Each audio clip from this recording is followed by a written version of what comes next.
Hello, my name is Amrita Biswas, and the title of my paper is Mapping the Urban Cinephilia and Analysis of Film Festival Networks in Kolkata. This paper seeks to study the technological and cultural infrastructures of the Kolkata metropolis as crucial nodes that influence the development of diverse non-mainstream cultural productions in the region. The city serves as a breeding ground for the materialization of multiple forms of independent filmmaking by constituting cinephilic domains such as cineforums and film festivals. While the age of access enables digital cinephilia to flourish by virtue of the network, physical spaces such as cine organizations, film clubs, and film festivals still constitute significant nodes of cinephilic interaction. Locating the current cinephilic movement in a longer tradition of cinephilia in Kolkata, this paper aims to register the shifts and continuities that the process has manifested over the years. My attempt will also be to undertake an anecdotal analysis that unbuilds the monolithic notion of cinephilia in Kolkata to trace the fissures inherent in the conception of Kolkata cinephilic culture. Of crucial significance to my paper will also be an understanding of how the arrival of digital technologies have shaped the production and circulation of non-mainstream films. While the digital camera has provided the filmmaker with flexibility and convenience, the proliferation of video sharing websites has enabled him or her to showcase the films and interact with the audience. For instance, films such as In a Free State, This Is Not Funny, Afternoon with Julia, or Chol, or The Day After Tomorrow that were uploaded on video sharing websites such as YouTube and Vimeo witnessed both the filmmaker's views on the cultural product as well as the audience's reaction to it, thereby leading to an interactive communication where individuals put forward their respective opinions concerning a film on a digital platform. The large scattered audience watching films on mobile devices while traveling constitute a significant segment of film culture in terms of attention. Satellite channels, apps, and streaming platforms are making it easy to access old films as well as new releases. In this age of access, the network or experience economy forms a significant strand of the economic structure where service providers vie for the attention of consumers who pay to remain connected to crucial networks. The virtual cine communities connected over the network constitute a significant strand to analyze contemporary cinephilia. The other significant cinephilic strand that has fueled alternative practices includes the festivals and cine organizations that are anchored to a specific territorial domain, imbibing from as well as contributing to the cultural specificity of the region. Forming the matrix in which the network of film festival thrives, the city constitutes the nucleus around which global and local flows collate. Film festivals have emerged as a significant refuge for the cinephiles since they occupy a liminal space between the older forms of first-generation pre-televisual cinephilia, where the only access to films was in movie theatres, and contemporary forms of cinephilia. While film festivals are specific to a region, the form of cineculture that has collated around websites, blogs, articles on networking sites, discussions and debates on online forums is all-pervasive and has ensured the collective participation of people connected over a network. New media technologies have thus altered the pattern of cinema's production and consumption, paving the way for the generation of cultural products that are in a dialogue with the global network of media output. This is evident in the alternative films of filmmakers like Aditya Vikram Sengupta, Q, and Kaushik Ganguly, among others, that have travelled globally in the film festival circuit. Though grounded in specific geographical locations, the festival networks also reflect the transnational circulation of people and cultural products. Being anchored in unique settings, the festivals add a layer of experience to the film screenings which draws huge audiences. Tracing the legacy of festivals in the city of Kolkata, this paper will provide a brief historical account of the cultural coordinates of the city that helped usher in festivals and promoted their development to the current forms in which they manifest themselves. Initially, film festivals in Kolkata were organized by film societies either individually or in collaboration with each other. The journals, bulletins, and annual reports of the various societies offer a glimpse into the strategy and vision that was employed in conducting such festivals. The first international film festival in India was organized by the central government in Bombay from the 24th of January to the 1st of February 1952. Representatives and delegates from 12 nations had attended this festival that was simultaneously organized in the cities of Kolkata, Madras, and Delhi. Kolkata witnessed a flurry of enthusiasm that was prompted by the Italian new realist films, with the members of the Calcutta Film Society taking the opportunity to acquaint themselves with globally acclaimed films and directors. The fervor engendered by film festivals in the city can be gauged by sifting through the papers of the cultural weekly Notun Khabor that specifically focused on Indian films that won accolades abroad and drew attention to the strategies employed in scheduling the renowned international film festivals. Kolkata eventually hosted the International Film Festival of India, also known as IFFI, after it was decided by the centre that every alternate year a different city would host the festival. Thus, Filmotsav 1982, organized by the Directorate of Film Festivals in collaboration with the Government of West Bengal and the Indian film industry, was held from the 3rd to the 17th of January in Kolkata at theatres like Elite, Globe, Jamuna, Metro, Navina, Paradise, Society, New Empire, and Sarla Memorial Hall. Focusing on different aspects of the 1982 festival, journals such as Obhikhep, Anandalok, Movie Montage, and Chitrakalpo, to name a few, published articles and special editions about Filmotsav.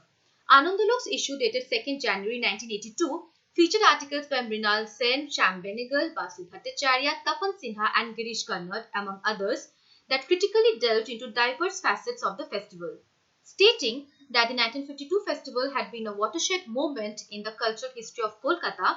Basu Bhattacharya noted that the initiative of organizing film festivals that had created such a stir in the cultural scenario of the city did not, however, grow at a steady pace. Bhattacharya attributed this to not only the government officials' incompetence in festival programming, but also to the inept audiences who primarily attended the festivals or joined the film societies to watch uncensored, sexually charged films that would not be theatrically released in India. Regretting that the aforementioned section of audience had outnumbered the people who were inclined towards the cinematic aesthetics of the text, he stated that the former group were often responsible for disrupting festival shows, especially when the films lacked the sexual content that their titles supposedly promised. Thus, besides being the cultural insignia of the city, the festivals also conjured various incidents that contributed to the event's distinct layer of experiences, thereby leaving an imprint on the collective consciousness of the city. Sex Riots in Calcutta's Special Madness, a report featuring in Sunday Midday dated 21st January 1990, elaborates upon the chaos that was created during the screening of Sex, Lies and Videotapes at the film festival. The word sex in the title had stirred such a curiosity in the minds of the people that police armed with lathis and rifles had to intervene to manage the huge crowd that had assembled for the film's screening. Since the auditorium had refused to grant entry beyond a certain limit, the mob turned violent and eventually managed to barge into the fully packed theatre, only to leave in disappointment as the film lacked sexually charged scenes. In an equally violent instance, the police had to lathi charge a mob that had congregated outside the North Calcutta Theatre because the Mexican film Love Around the Corner had been replaced by the cook, the thief, his wife, and her lover. There was a rally outside the festival venue because people who had queued throughout the night to watch the Mexican film, whose title had highly appealed to them, were enraged by the sudden change in scheduling. The author of the article opines that the madness peculiar to the festival is only a symptom of Calcutta's special madness.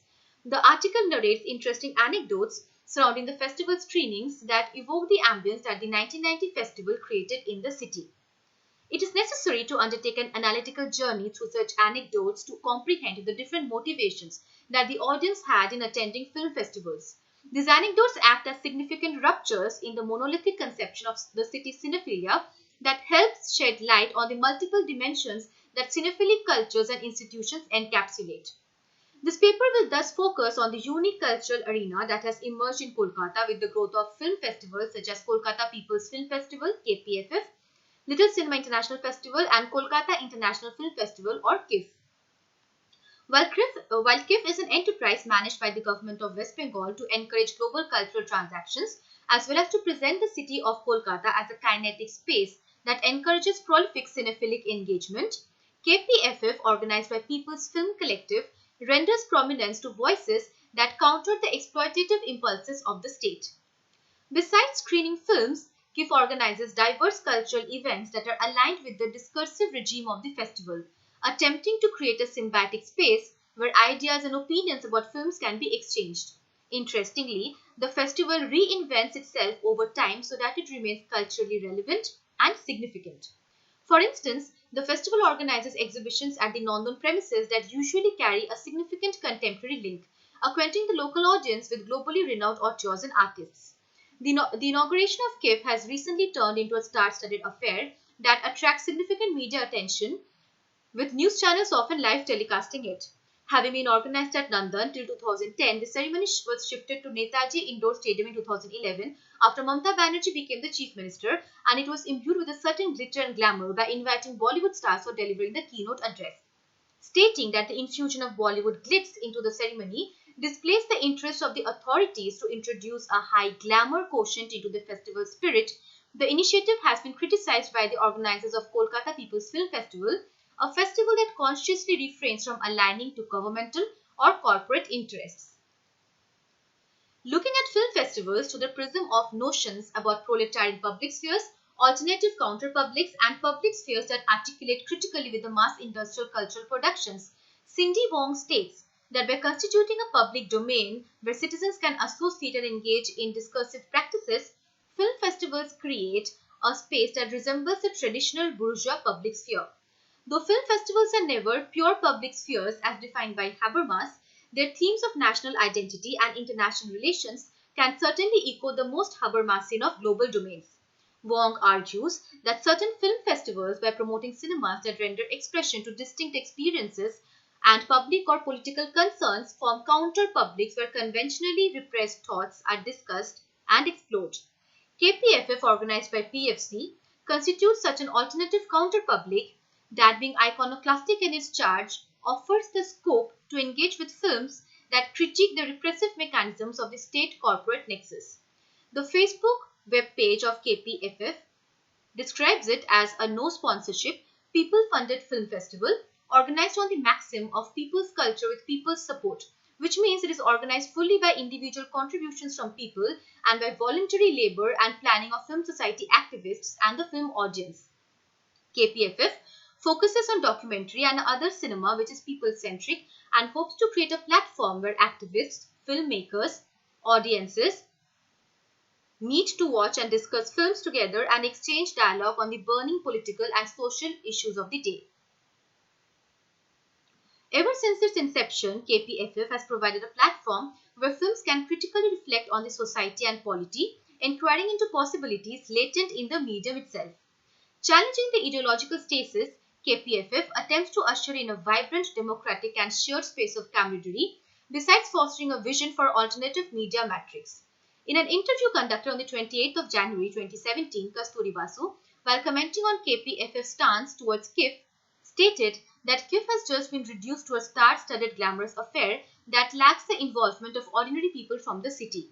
She noted that being auteur-centric, the programming lacks a temporal anchorage into the contemporary, thus lacking coherence in vision and engaging in mere rituals. Being critical of the state-sponsored event, KPFF deliberately places itself as a corollary to KIF, promising an inclusive event with a contemporary temporal orientation. Aligning in spirit with the KPFF, the Little Cinema International Festival focuses on contemporary visual arts practices and the ways in which the cinematic language is being influenced by the proliferation of small-budget, self-circulated personal films that resist strict categorization. Such video or films initiate multiple debates on new media practice, experimental and independent filmmaking, and video art, drawing attention to emergent platforms of production and reception. The intention is to create fresh vocabularies on new media arts and negotiate the dynamics between medium, form, practice, and social forces. The festival is organized annually by TENT, also known as the Theatre for Experiments in New Technology, which is an alternative platform to facilitate experiments with moving images. It is fostering a potent network between filmmakers, artists, researchers, and scholars through regular screenings, shows, talks, workshops, and the festival. While festivals and cine organizations comprise significant strands to analyze the circulation of films, the city provides a space where the multidimensional flows of media, capital, and culture condense, intersect, and flourish. Although festivals are often also organized in small towns, the city imparts a unique magnitude and cultural currency to those organized in it by virtue of its dominant politico-economic and cultural status. The city enjoys a flexible network of mobility as well as diverse media infrastructures that make it a more privileged site to host film festivals. While digital technologies, cine organizations and film festivals spurred the production and exhibition of alternative films in Kolkata, it is the urban matrix that offers the cultural ambience necessary for the cultivation of cinephilic pursuits. Of crucial significance, however, is the need to unbuild a unidimensional perspective of cinephilia to register its multiple contours. This paper engages in this critical exercise to document the myriad motivations that have sustained the cinephilic institution of film festivals in the city of Kolkata. Thank you.